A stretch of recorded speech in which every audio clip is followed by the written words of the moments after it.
One of the more common questions that new riders face is, what sort of jacket should I buy? Leather or textile?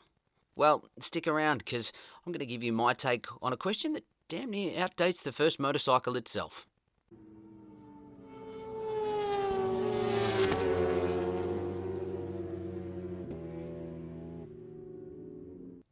Leather has been used to create clothing since the existence of the Neanderthalic Cro-Magnon man over 50,000 years ago.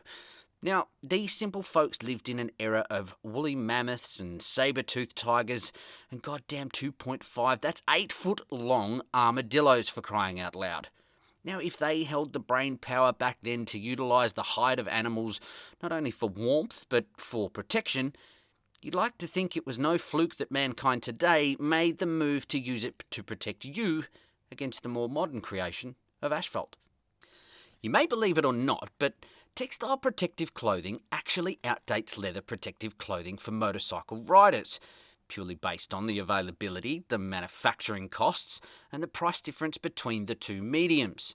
This may come as a bit of a surprise, but the first one-piece leather riding suit was only made in the 1950s, and that was only because the bikes became faster and the people remembered our handsome ancestors' idea of leather hides covering our hides against things that hurt. Now I can hear your screams through your device. Hey, numbnuts, I clicked on your video for an answer, not a history lesson.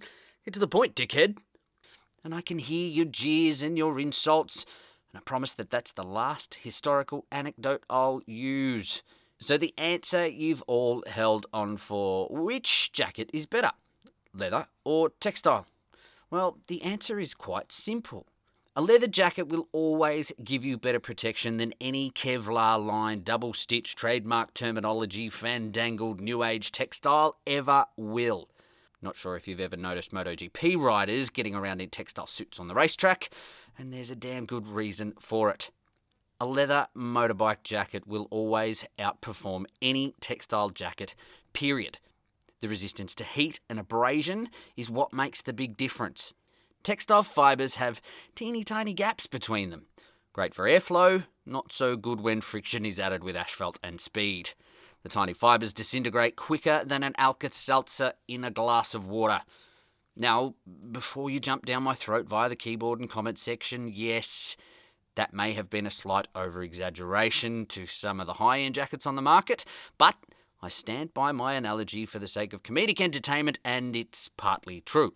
Now, I'm not saying that textile jackets are no good. The advancements in the textiles used in today's jackets are far better than the old, heavy woolen clothing used in centuries past.